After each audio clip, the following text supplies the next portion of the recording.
Hey, what's happening? What's popping, everybody? Today we got game two, NPL versus PPL League Wars. I know this is a little bit late, and I know there's no live commentary. We did do a live commentary, but unfortunately, there was a little bit of corruption or something like that where it didn't turn out how I wanted it to play out. So that's a little bit unfortunate, but alas, this is still going to be a really good series of games. And yeah, so we're going to be going over my team real quick before we play game two. I have a Calm Mind Walk-On Berry Keldeo. As you can see, it can put a lot of damage, as I can actually set up maybe on the Zapdos and potentially win late game if I play it correctly. Next, we got Banded T-Tar. It's the same, pretty much the same set. I changed the EVs a little bit more so I can take HB fightings a little bit better, or just general hits from Latios a little bit better, but I decided Banded T-Tar was my best bet just because he has so many things that can switch into regular T-Tar. A non-boosting T-Tar, like for example, he has a defensive Crocodile with Intimidate. He's got a Keldeo that can pretty much take any one hit, take multiple hits pretty much from a regular non-banded T-Tar, and Clefable as well. So I decided Banded T-Tar was always going to be my best bet just because he also has Lucario in the back, and I just need to smack things as hard as I can to do any effectiveness with T-Tar. This game two, I decided he let his Zapdos kind of go down early, and I realized like Togekiss Scarf is a pretty good win condition by itself because, well, one, Air Slash is a fun move, but he doesn't, other than Zapdos, his team's pretty susceptible to Air Slash just generally, so maybe I can Togekiss him down as game. So now I have a Baton Passing Rock Polish Mew. I think this is very good, not just for Baton Passing just into Togekiss, but all my Mons in general, because I have, you know, a lot of natural speed on Mega Garchomp. I have no speed investment. Game one, I did speed creep a min speed Zapdos, but I realized he's gonna run a lot of speed on his Zapdos, so I made the adjustment with having just a relatively offensive, bulky Garchomp, but I can still outspeed his entire team after Rock Polish, and then Banded Entei with a enough speed to outspeed Adamant Lucario, and if I get a Rock Polish to any one of my offensive threats, things can get very, very scary for him. As I decide I'm going to lead off with my Garchomp, because if he was a lead Scolipede with Hazards, I can potentially 2-KO, well, I will be able to 2-KO it, and he won't be able to Hazard Stack, whereas he might be able to Hazard Stack versus the means of maybe my Mew that would be potentially forced to switch out, or maybe my Togekiss that he'd be able to Hazard Stack on.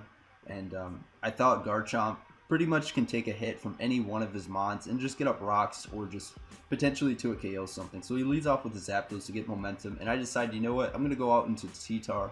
I don't think he's bold enough to go for an HB Ice aggro play turn one, as I could potentially 2-KO him with like a Stone Edge or a Dragon Claw or whatever. So I'm going to go out into my Tyranitar. So now I don't want him to get up his Stealth Rocks because he does have the Crocodile here. I don't want him to get up rocks so early in the game, and he's going to go out in the Keldeo, which is also a very, very fine play too. But yeah, I'm just going to go for an Ice Punch just in case he goes out in the Crocodile. But yeah, we go out in the Mew, and we see like this Keldeo is like a very, very bulky Keldeo, as it's lefties, it's taking nothing from Ice Punch, and it did nothing to my Mew with the Scald. So he's just going to go out into his Zapdos, kind of an all-purpose place, and now I'm going to Baton Pass right out into my T-Tar again. And this time, no predictions needed. I'm just going to go for a Stone Edge, see what happens, as unfortunately I do get a crit on this Crocodile. I didn't really pay attention to see how much it really mattered, but you know, that's always very unfortunate to get crits, and that did hurt him a lot. But I have a Garchomp that can take any 2-KO. It does not get 2-KO'd by anything that this Crocodile wants to do. And so now we're just going to trade rocks here as he goes back out into his Zapdos here. And I think I'm in a pretty good position here because now, as you see, he goes for a Volt Switch, right? He knows that I can. He knows that he can 2-hit KO, potentially 1-hit KO if I have like no bulk. But I'm really bulky and I can take 2 HP ices. But he doesn't want to allow my T-Tar to come in every single time. And I've showed T-Tar to be the initial switch in the Zapdos over and over and over again. So I decided, you know what? I can get Dragon Claw damage off no matter what. And that's going to be really good for my Togekiss first and foremost, no matter what his Zapdos does. But also, he could potentially go for that Volt Switch play. And yeah, so I just go for a Dragon Claw here, do massive damage, as now he's forced to go for an HP Ice, but there goes his air slash switch in. And now I don't want him to potentially set up and sweep me with maybe like a DD Latios or something like that, and I want to scout exactly what he is. And Garchomp didn't have too much use after that, so I decided I just want to sack the Garchomp here to not allow setup for the means of Latios. So now I'm gonna scout, does he have the HP fighting? I think it's a roll because I have max HP and I think like 20 something SpDef, and it's yeah, but anyways, yeah, so it's more importantly to scout if he does have the HP fighting. So he does have the HP fighting. That means, once again, he doesn't have any setup moves, which is really good for me. As now I get a flinch. Togekiss doing what it does. I could have lived an Air Slash, or I could have lived a Ice Beam, but you know, unfortunately I do get the Air Slash, but that's kind of what Togekiss does. As he sacks off his Crocodile, and he realizes that Togekiss, that Scarfed, is now like a massive threat, that his Zapdos is gone. So now he's forced out in the Scolipede. He's going to go for Protect because the switch was kind of obvious on my part, but like if I were to Air Slash here and predict him to not go for Protect, he would have been in a really bad position. So I'm just going to go out in my Keldeo, and now I have no reason not to just fire off a Scald here. As actually no, I do go out into my I do go for a Calm Mind because I could have actually lived 2 Poison Jabs if he did randomly decide to stay in.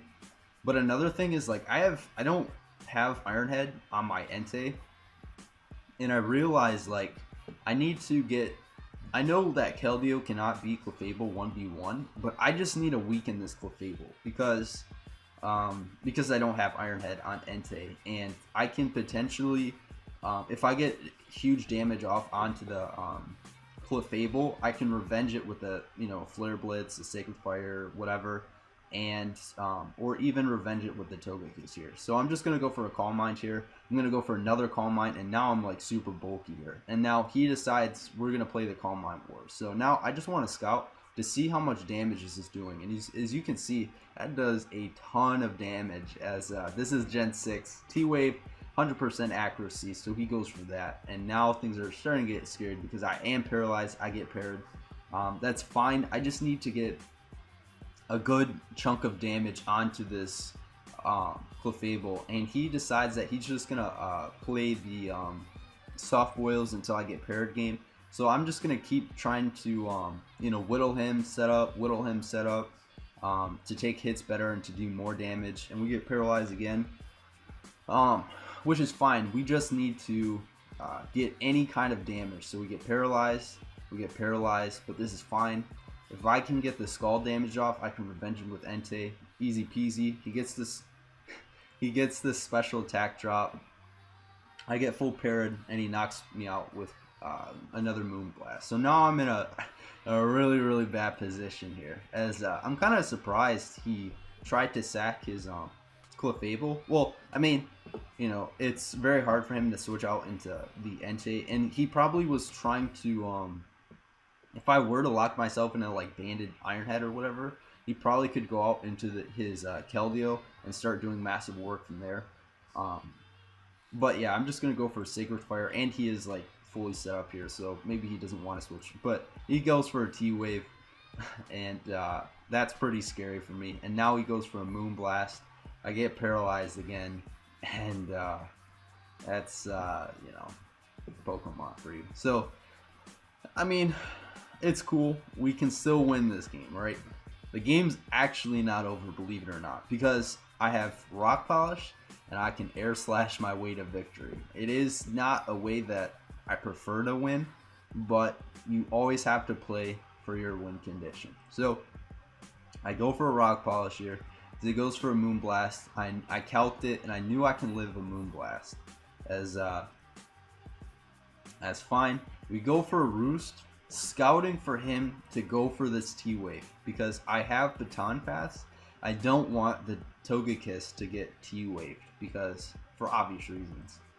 So now I'm gonna go for a baton pass here, and what if I get lucky enough with Togekiss, if I go for baton pass, I will speed everything on his team, and I just click air slash and see what happens. But he gets a crit, pretty unfortunate, but it really didn't matter too much because like I would need a ton of bullcrap hacks in order to 1v1 Togekiss with Clefable, and I think Schady definitely deserved the win because I personally did not prepare enough for this Clefable, and I think I played around it fine. It's just in the building. I didn't expect him to bring Clefable game 2. That's kind of I knew he'd bring Crocodile game 2, but I didn't expect him to bring the means of Clefable as well.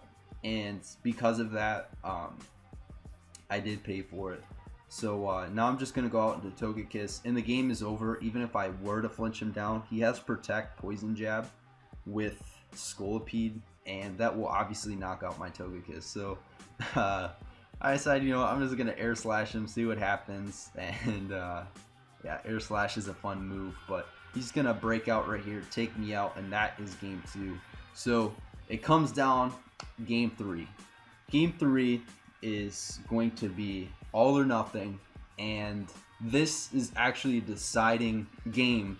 If I were to win this game, the NPL wins the war. But if I lose this game, the war continues, and there's only a couple games left.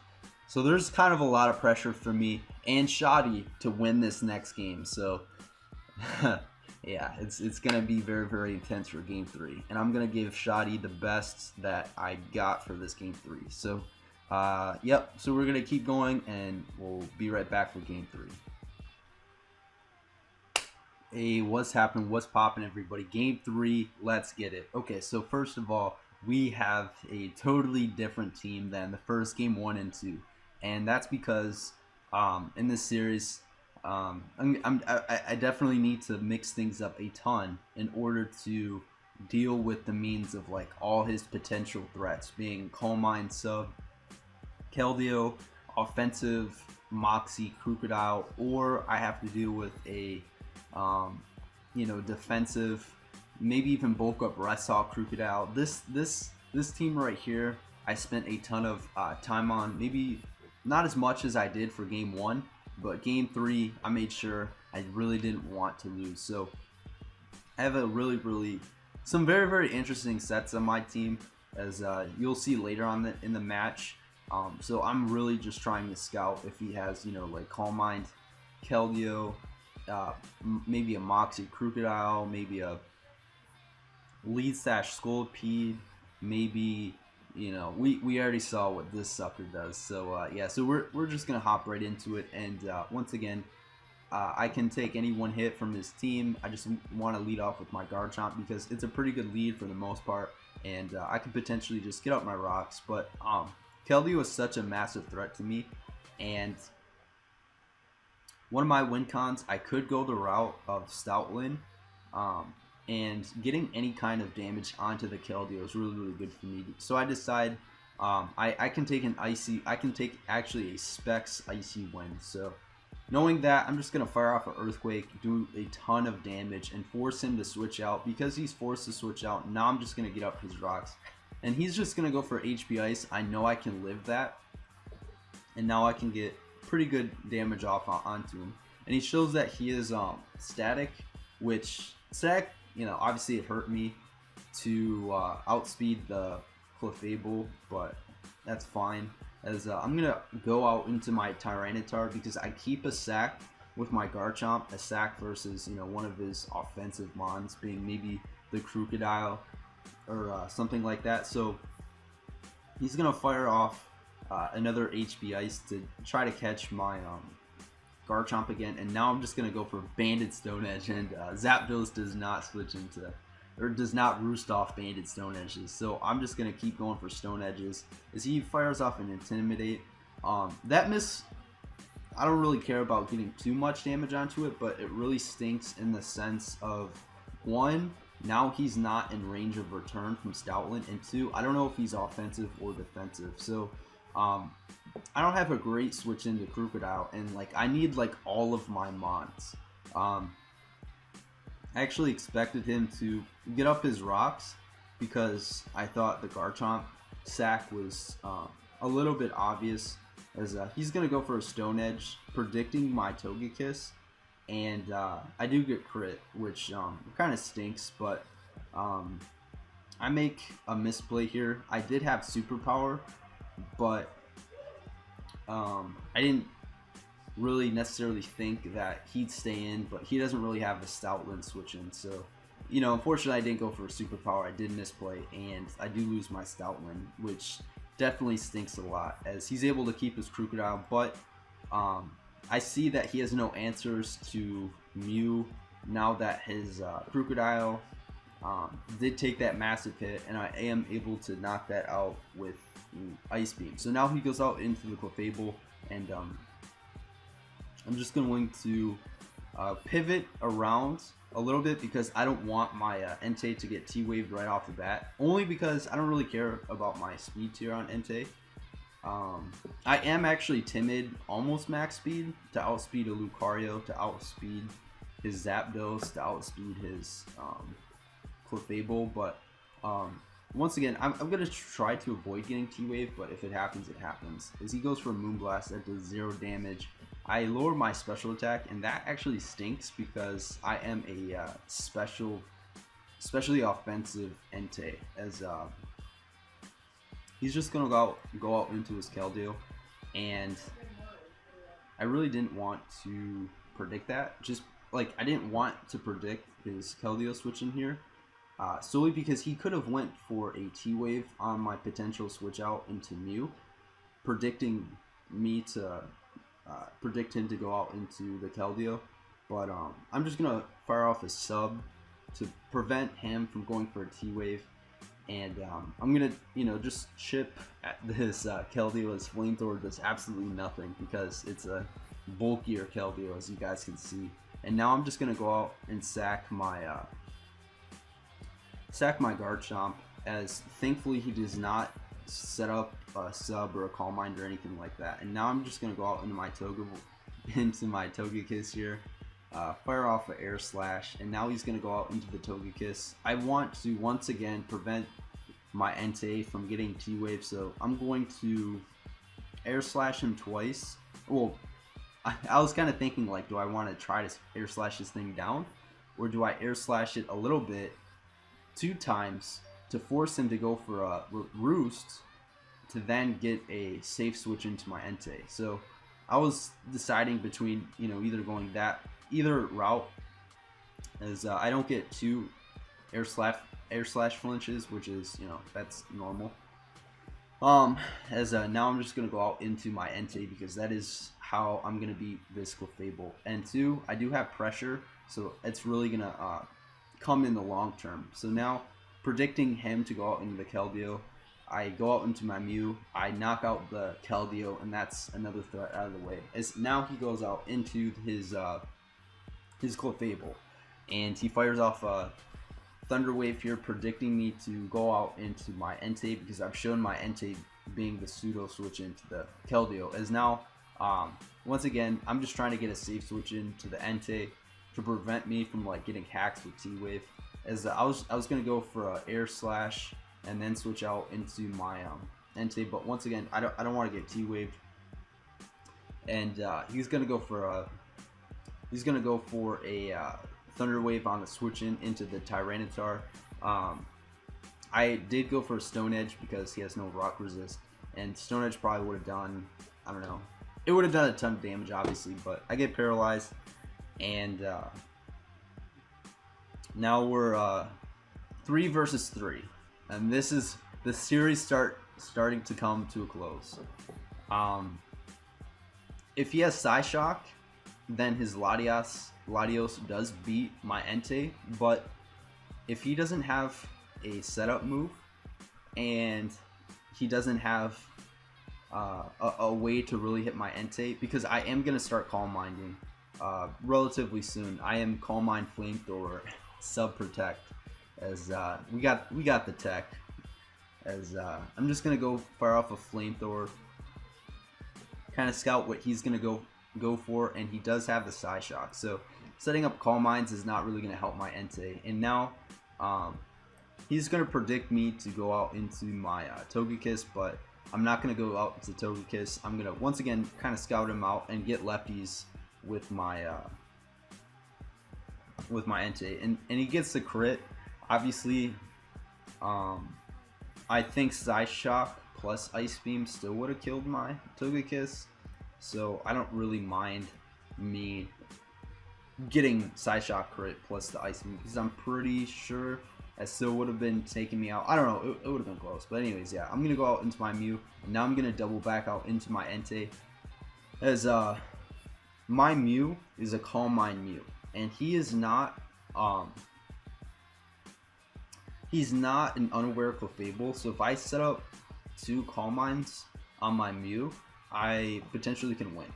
My Mew is actually a Tanga Berry, and this whole time in the back, I'm thinking I can win with my Mew, as that's always been kind of the win condition with Psychic, Ice Beam, Calm Mind, and Roost. And I'm trying to catch his Clefable on the switch in, because I'm thinking he doesn't want to auto lose to my Mew, and Clefable's a pretty good switch in to Mew most of the time, as he goes for a Roost, and I'm showing like my Mew is going to be able to beat his Latias, and I thought he knew that, but he's just going to either try to freeze my Mew or just trying to beat it 1v1. But I decided, you know what, he's not going to switch out with his Latios. I'm just going to show him that I do have the Calm Mind, and things can get scary. So now I pretty much am forcing out the Latios here, and I'm gonna go for a Psychic. Can I get the 2-hit KO? I don't get the 2-hit KO, as or the Spidef drop, but that's fine. It's gonna be a pretty close game here, but I know that between my Entei and Mew, I still have a chance, as now he does get off a Thunder Wave, and now my Entei does get Thunder Wave. It was going to happen eventually. I tried to avoid it as long as possible, but it is what it is. So now I'm going to start up setting up Calm Minds on the Clefable, as he does switch out into the Latios. Just goes for a Roost here to get his damage health back, and now I'm just going to Roost off the damage from Latios, as Latios shows that, once again, pretty slower Latios.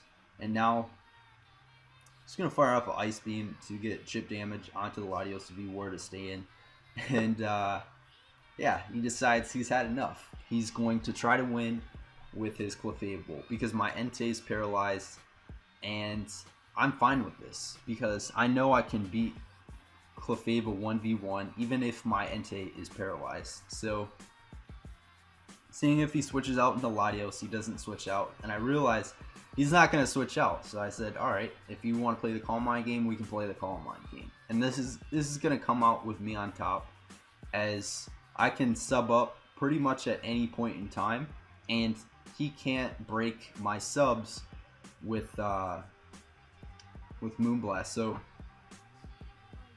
once again, I'm just trying to get a little bit of chip damage onto the Clefable before I start setting up subs, and I get paralyzed right here. So now his Calm Minds are ahead of mine, as yeah, he's about it. He's set up to +4. I'm at almost at max, as now he's just going to fire off Moonblast, and that's gonna do like 0 damage. And now like I can pretty much stall out his Moonblasts, and I'm at +6. and this game could pretty much come to a close with Entei alone. And now I'm just gonna set up a sub here because he can't break my sub. Things are looking really nice. I go for protect, and now he's gonna start trying to break through my Entei. So he gets a crit here. I think it would have took two. Yeah, I could have took 2 Moonblast, but he gets a crit. As we go for flamethrower, get pretty good damage onto him, and now he's gonna go out into his Latios. As I go for another flamethrower here. I think it would have done well. I'm at +6, so it probably would have done a huge, probably like 50. Well, I'm not sure how much it would have done, but it would have done a huge chunk. As I'm gonna try to get lefties back, and now I'm gonna go out back into my Mew, and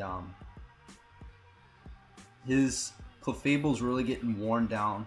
His team's looking very, very worn down, and Mew is getting closer and closer to sweeping. So now he decides to start setting up again, as I've shown that my Entei can beat his Clefable no matter what.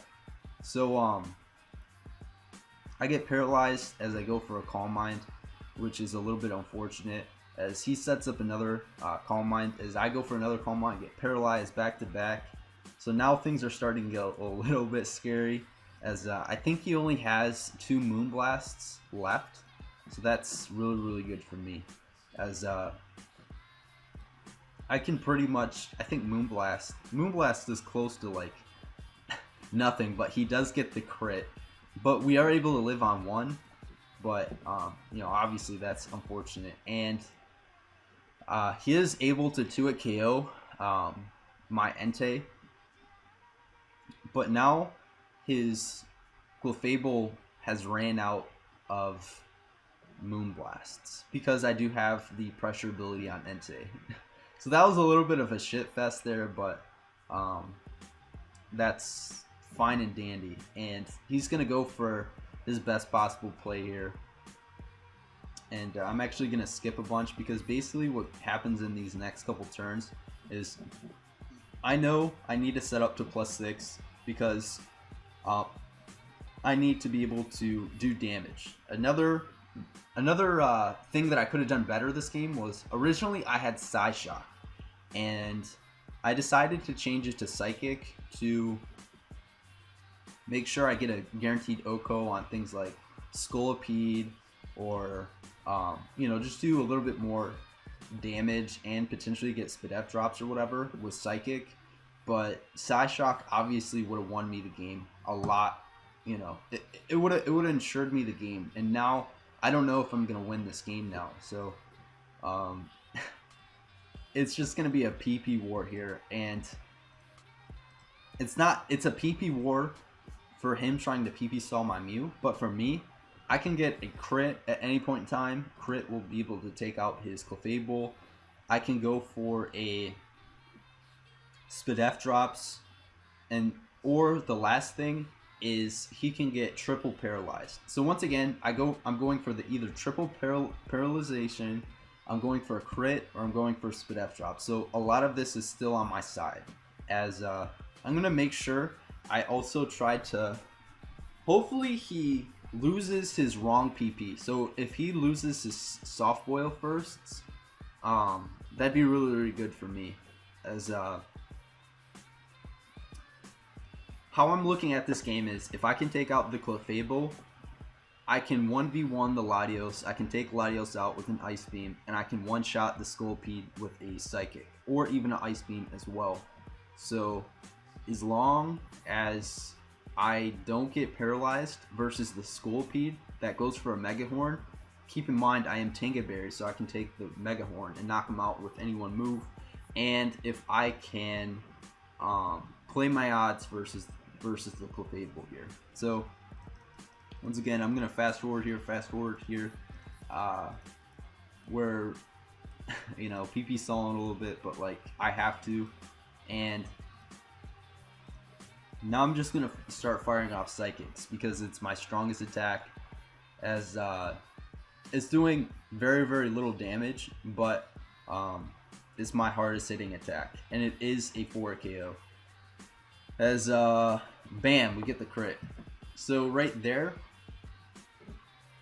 I had I think like what 24 psychics, or I had a crap load of psychics, a crap load of ice beams, and as long as I would have gotten one, I would have been able to 1v1 the Clefable. So now he goes out into his Latios to try to get chip damage off onto me to hopefully revenge with a Scolipede, but I'm just gonna fire off a psychic, excuse me, an ice beam to knock out the Latios. So now it comes down to this: if he is able to hit 2 Mega Horns and I get full paralyzed, I lose the game. It comes down to a 25% chance.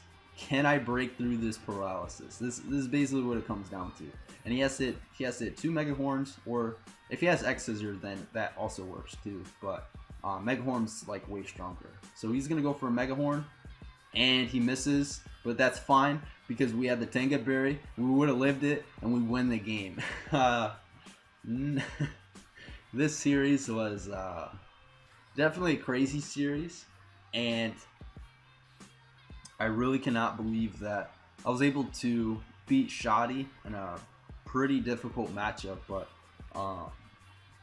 great battler is Schady, and you know I'm very happy that I was able to face Schady. So congratulations, NPL, for winning the war, and once again, Schady is really good battling you. And signing out until next time, everybody. Peace.